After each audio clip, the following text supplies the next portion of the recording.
Fire department said 3 EMTs were fired for what it called multiple violations of policies and protocols after they were sent to the scene. None of the EMTs have responded to NBC News' request for comment at this time. All this after the Memphis Police Department initially fired those 5 officers who have all now been charged with second-degree murder. Lawyers for at least 2 ex-officers, Emmett Martin and Desmond Mills, say they plan to plead not guilty.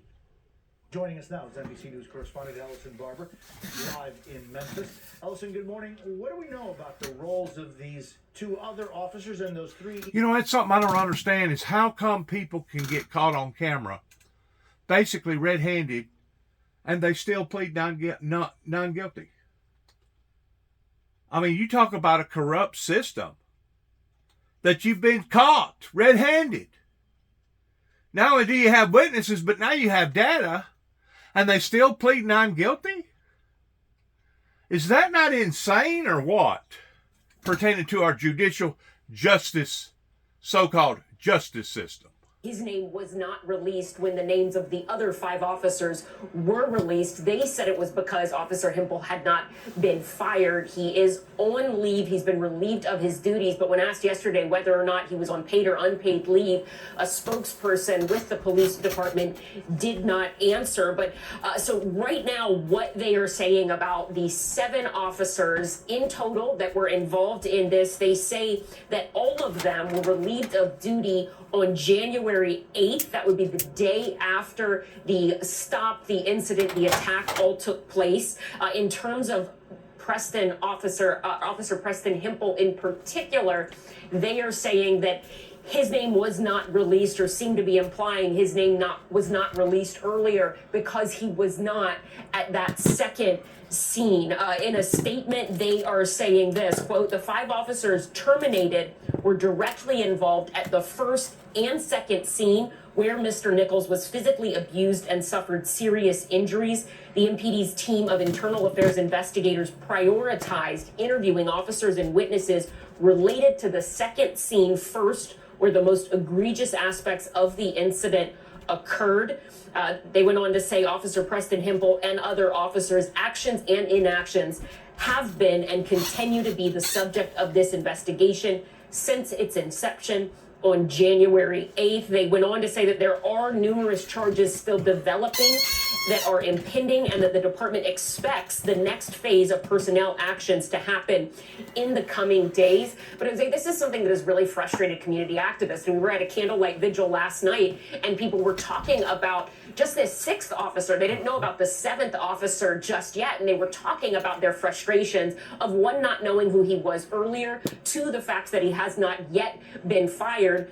And they really felt like this was in evidence of this police department not really being as transparent as they have promised to be up until this point. They feel like things should have moved quicker. They feel like more audio recording should be out now, and that more names, more information should be available to the public. In terms of those fire employees, those 3, 2 of them I believe are EMTs. One of them was acting as the driver that night. According to the fire chief for the Memphis Fire Department, they violated a number of department policies when they responded to this. They say that when they got to the scene, they relied on the initial information they had in the call, saying that one individual had been pepper sprayed, and followed what the officers on the scene said instead of doing their own individual assessment of the patient. They did call an ambulance, but it took close to 20 minutes for it to arrive. So as a result of their inaction there, you had Tyree Nichols on the ground, handcuffed, badly beaten, not getting additional medical care for some 15 plus minutes. Jose? Ellison Barber in Memphis, thank you so very much. And joining us this morning, Democratic Congressman Troy Carter of Louisiana. He serves as the 2nd vice chair of the Congressional Black Caucus. Congressman, I thank you for your time this morning. Congressman, I know that President Biden says he plans to meet with the Congressional Black Caucus to discuss police reform. Is there an update on when that could happen? And what are your objectives for that meeting, sir? We expect it to happen shortly. And the objective is that we reiterate the importance of attention and commitment to passing the George Floyd Policing Act. This is yet another indication of the depth of the dysfunction within our police departments. We've got great police officers and we've got really bad police officers. And reform is what's required for us to be able to weed out the bad while we still support the good.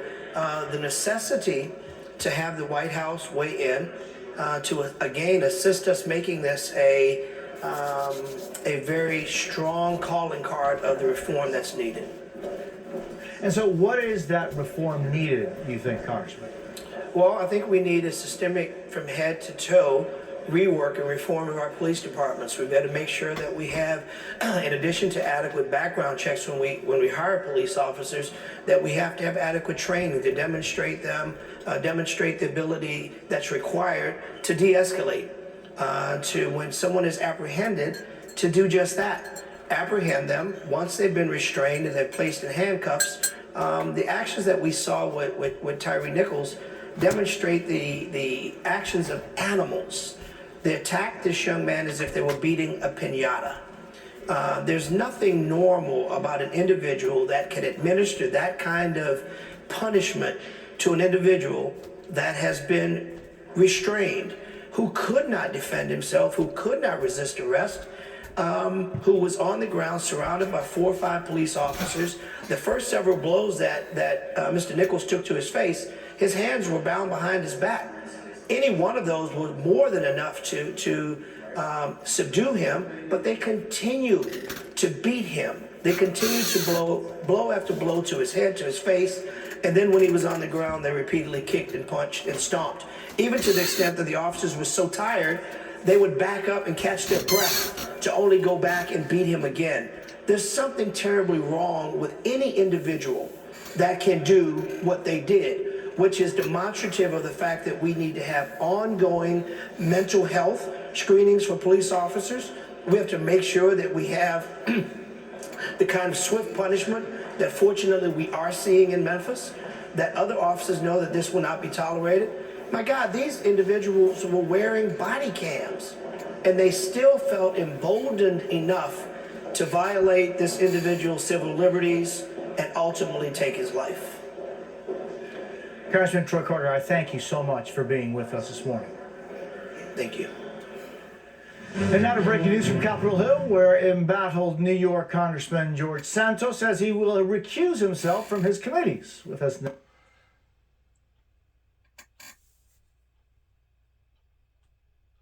There's really no civilized explanation for a group of men that would be willing to do that other than being a bunch of thugs. Just pure, mere thugs. Or if that individual was endangering those police officers' lives. There's no other explanation for it. This is the type of stuff that our police forces are supposed to be up against pertaining to the thugs that are out there working in gangs and malicious activity that does stuff like that.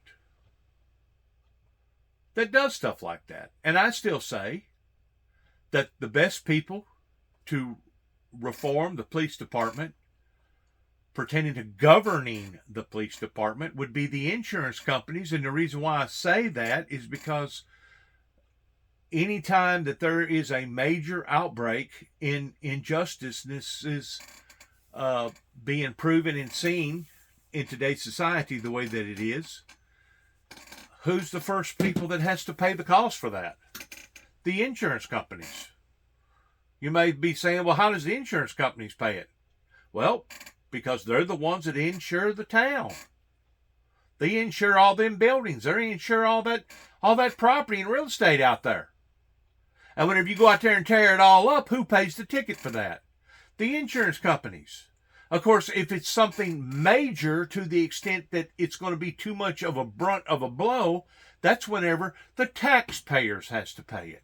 So basically, your insurance companies are part of your government because they're the ones that are in control of the money, just like the medical industry and just like the oil petroleum industry. We basically have 3 entities that are pulling the strings towards telling us the who, the what, the when, and the why reasons towards these people operating the way that they operate, because they are the people that has the power to operate that way. I tend to wonder if between the three, the medical, the oil, and the insurance companies, especially here in America, I can't vouch for anywhere else, but I tend to wonder if out of those three, they're actually more powerful than the United States government as well as law enforcement.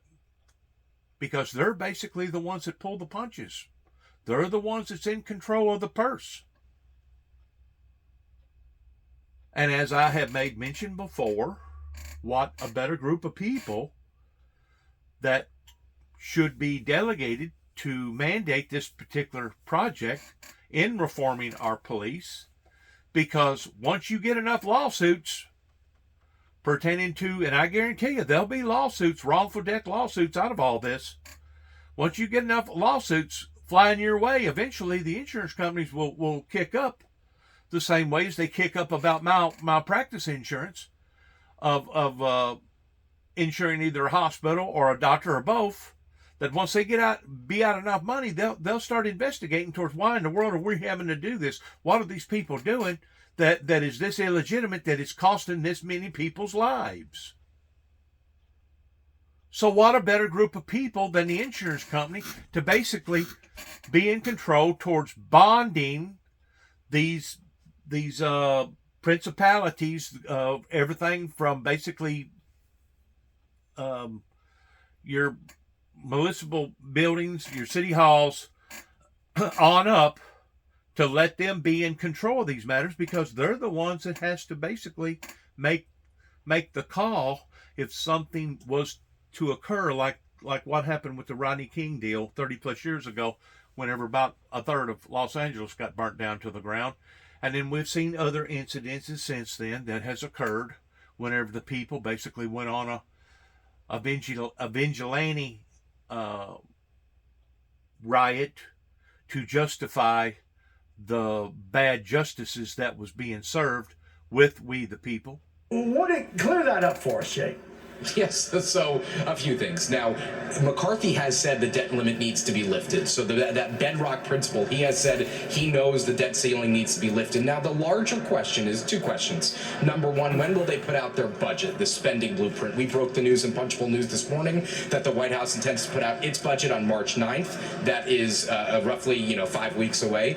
I don't know for sure, but I don't think Republicans will have a budget by then.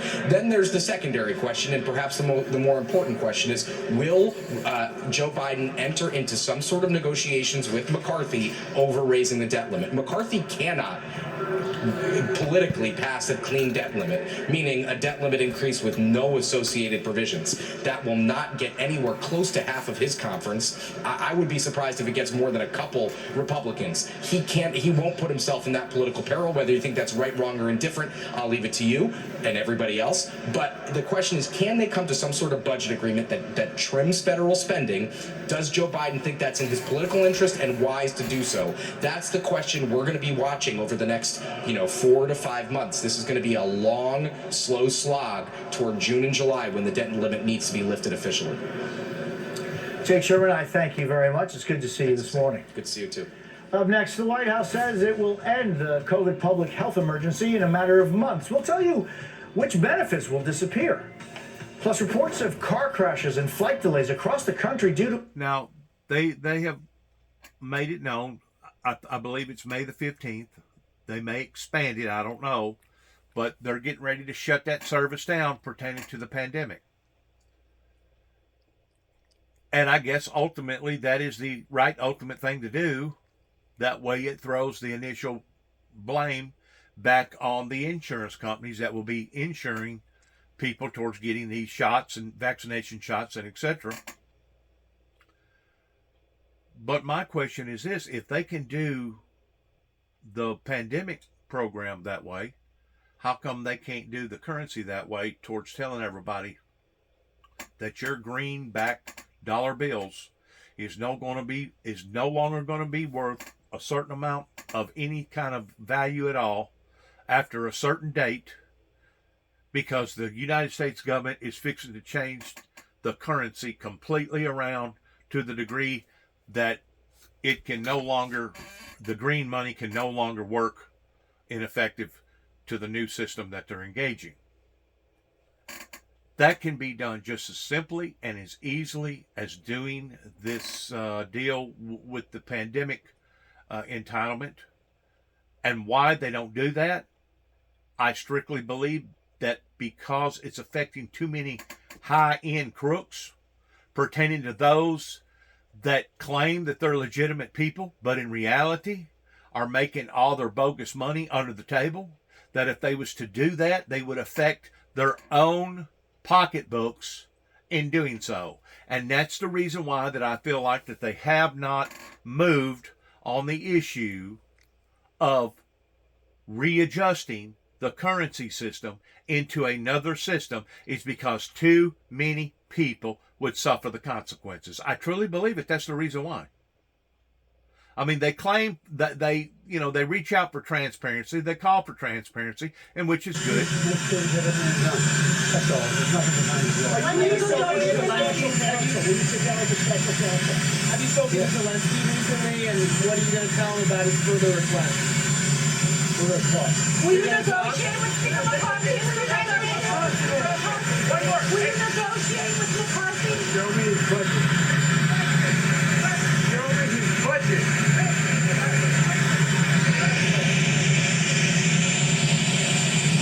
The budget is roaring in the wrong direction, and we all know it, pertaining to compounded interest on top of compounded interest. That's just like this month has been a tough month for a great deal of your consumers Secretary, to have to readjust towards making all the payments that they bought into in and around Christmas time. It's a tough month. January is a tough month. But you think that January was a tough month, you wait until February and March. It sure enough gets tough towards people defaulting on their obligations, regardless whether it was a stereo, regardless whether it was a car, regardless whether it was a credit card or this or that. And you'll start seeing all these penalties now racking up, going from a high interest rate percentage now to even a higher interest rate percentage. And basically, it is a system that protects the rich and does not protect the middle class or the poor class at all. So once more, you have a broken system. And until you're willing to reform the system, just like reforming the police departments, just like reforming society in general, in the way that they conduct themselves, in the way that they, have transactions and is exchanges with one deal to another, until you're willing to do a complete about face in the way that people live their lives, you'll never gain a handle on this problem. It will go on forever. And what it creates is a stumbling block to the lower class, the unfortunate, because now the upper class can't concentrate on the problems with the middle and the lower class, the unfortunate.